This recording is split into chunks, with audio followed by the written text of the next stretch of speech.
Bonjour à tous, bienvenue ici donc sur cette dernière vidéo de la leçon numéro 6 sur les planchers et toitures préfabriqués. Alors sur cette leçon numéro 6, la dernière partie que j'aurais voulu voir, c'était les études un petit peu plus techniques.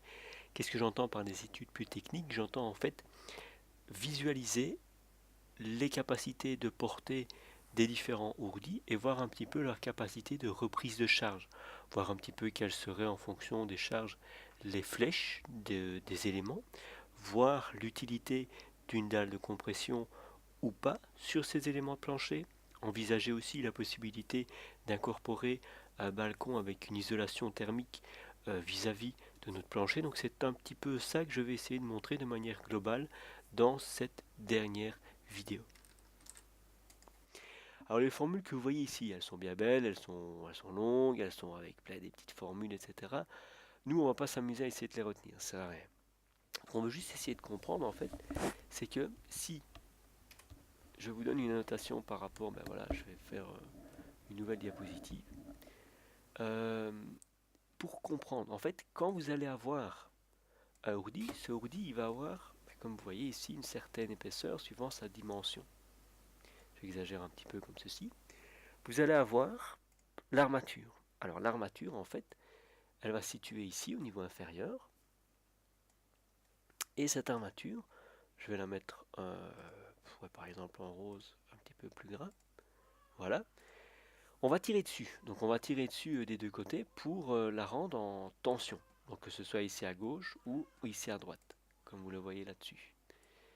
Donc voilà, une fois que ça est fait, ce qu'on fait au niveau fini, et donc cette force que vous allez avoir donc sur cette barre, en fait, une fois que le béton aura durci à l'intérieur même du ourdi, on va venir simplement couper.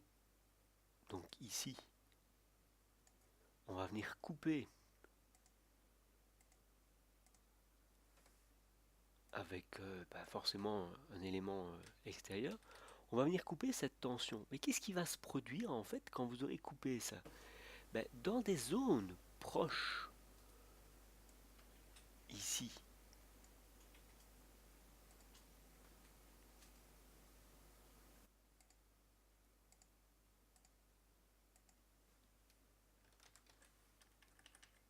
et là-bas, donc tout au bout, dans ces zones, en fait, qu'est-ce qui va se passer?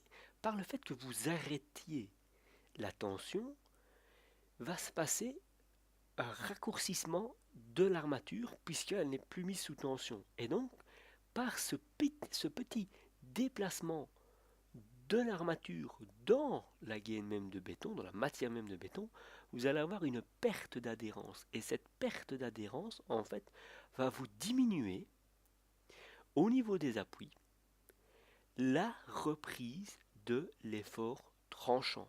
Comme il n'y a pas d'étrier dans un outil préfabriqué, le seul, à la limite, élément qui peut reprendre cet effort tranchant, c'est notre armature longitudinale.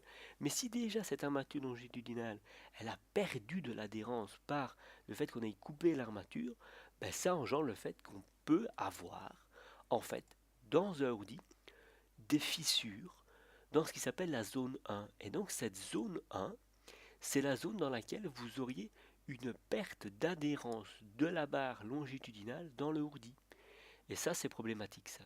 Ça, c'est vraiment problématique parce que quand vous allez avoir des chargements ponctuels proches des appuis, vous pourriez avoir, comme vous le voyez là-bas, des fissures qui apparaissent à plus ou moins 45 degrés. Donc c'est très très problématique. Alors, pour ce qui est de la distribution des charges, en fait, il faut avoir en tête, quasi presque la plupart du temps, c'est comme ça. On va pas vraiment chercher midi à 14 heures. Vous avez trois éléments de houdini. 1, 2, on va mettre ici juste à côté. Et le troisième, on va le mettre là. Retenez ceci, quand vous allez avoir 100 kg qui intervient ici, vont être distribués dans les ourdis, ce sera quasi tout le temps comme ça, 50 kg ici. «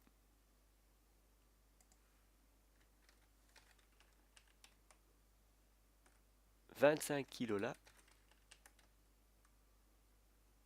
Et 25 kg ici.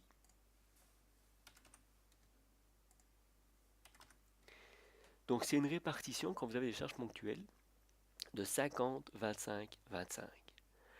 Après, je dis bien après, si je reprends le même schéma,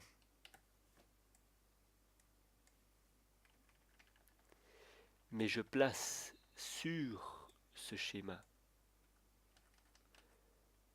une chape collaborante, donc je vais refaire le même schéma.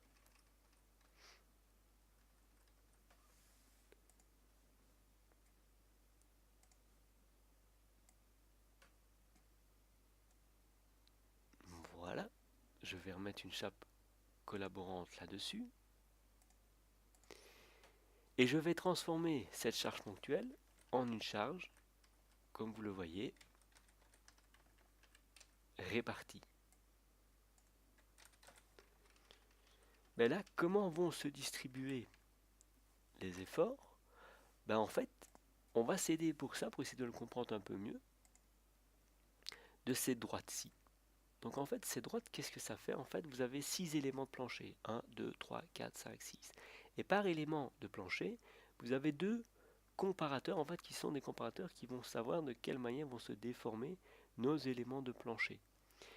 Et si on met par exemple la charge ici, une certaine charge, ceci, on voit qu'en fait, ceux qui vont se déformer le plus, c'est l'élément 3 et l'élément 4, en fonction, mais on ne voit pas bien du tout sur le schéma, mais en fait ici sur la droite vous avez des charges de 600 jusqu'à 6400 kg.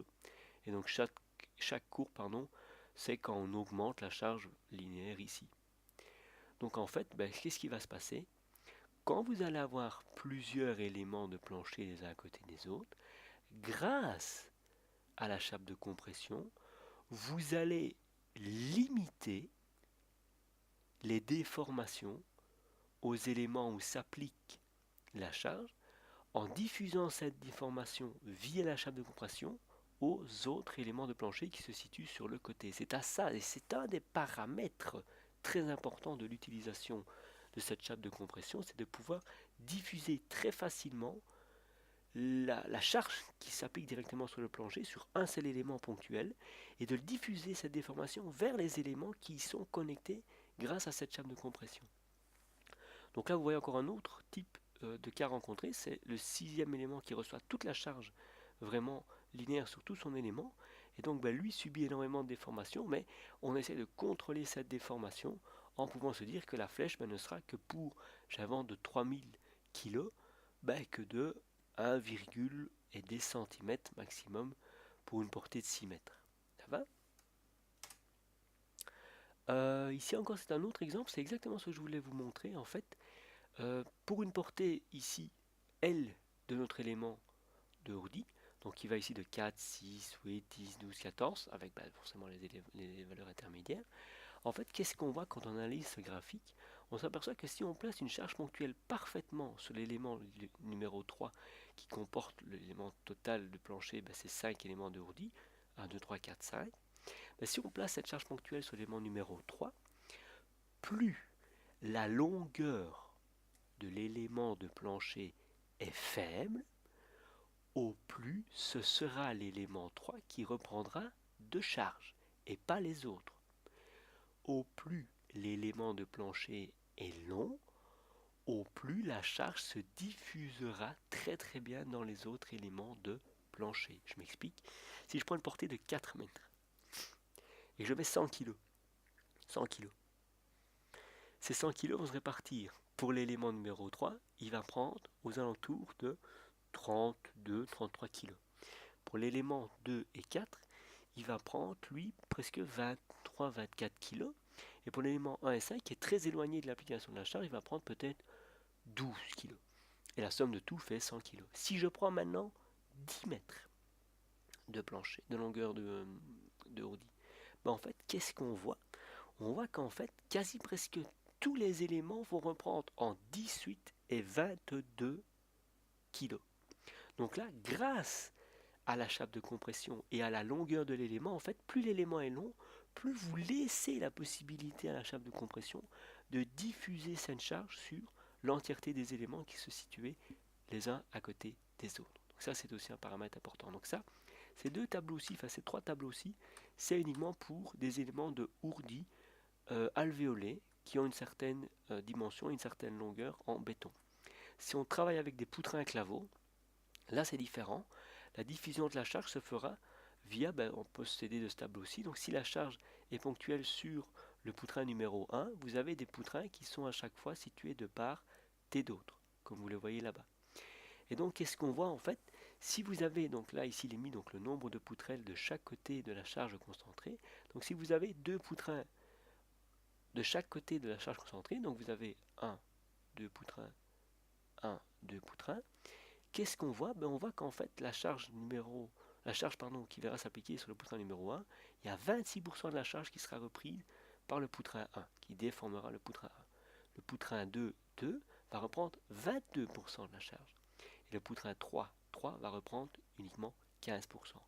On le comprend très vite. Au plus il y a de poutrins et au plus ceux-ci sont reliés entre eux par une dalle de compression supérieure, au plus vous allez essayer d'uniformiser et de diminuer la charge que va reprendre vraiment l'élément 1. On voit que c'est moins flagrant ici en fait dans les poutrins claveaux que dans les ourdis, mais on voit toujours cet effet de diminution par l'augmentation du nombre de poutrins. On passe de 26 à 21%. C'est pas énorme, mais c'est déjà ça.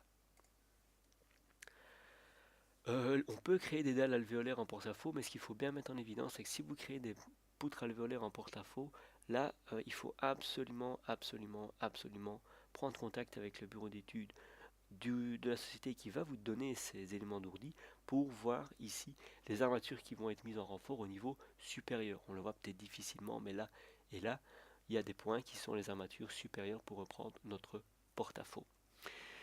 Comme je vous ai expliqué donc ici tout à l'heure, on va se servir pour les balcons parfois de prédales ou d'éléments à couler sur place. Ce qu'il ne faut absolument pas oublier au niveau de ces planchers qui sont mis au niveau extérieur, les balcons, c'est de bien garantir la coupure thermique.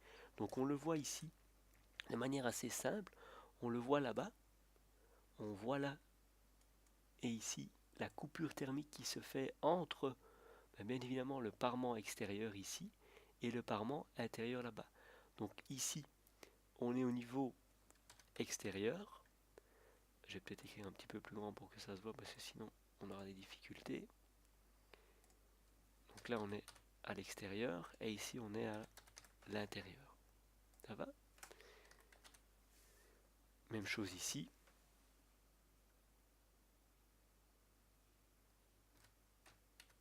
Extérieur, intérieur. Voilà. Et donc ce qu'on voit, on voit clairement vraiment que il y a la coupure thermique qui doit se faire. Et alors aussi il y a une petite particularité. C'est si je vous montre cette petite armature-ci que je vais mettre en rouge ici, qui forme un genre de S.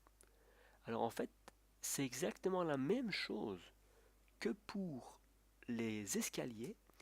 En fait, cette armature, elle sert uniquement à reprendre au niveau même de l'appui ici et ici de notre système de balcon, tout simplement l'effet de cisaillement. Donc là, on le voit clairement, il y a un effet de cisaillement qui est repris ici et là, et qui peut vraiment être repris grâce à cet effet de cette barre qui est un peu inclinée en fait. Vous ne verrez ça que au niveau des balcons. Donc c'est vraiment cette armature qui est reprise ici. En fait là vous ne le voyez pas, mais donc là vous voyez le voile, la coupure thermique qui se fait, et vous voyez une barre qui vient et qui redescend et qui remonte au niveau ici supérieur. Donc si on doit la dessiner vraiment plus en détail, on aura ici cette barre-ci, puis elle redescend complètement, elle passe à travers l'isolation, elle remonte et elle repart ici pour être noyée dans la chape de compression que vous voyez ici. Ça va? Donc ici on est au niveau intérieur et là on est au niveau extérieur. Ça va?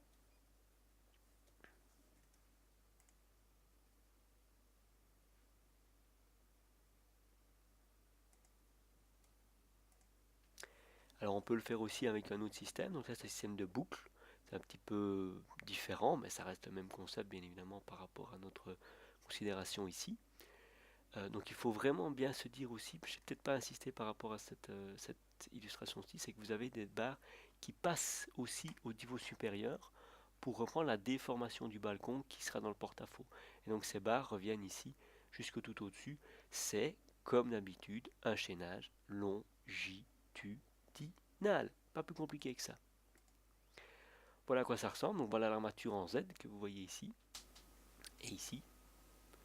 Et là, ben, vous voyez la coupure thermique qui est faite entre les deux systèmes de bétonnage. Alors ça, c'est un des derniers slides, je pense, de la leçon. Ça vous montre par rapport au système de plancher que vous allez avoir et la nature du support, si c'est des maçonneries ou si c'est de béton ou glacier, ben, les longueurs d'appui finalement qu'on va avoir.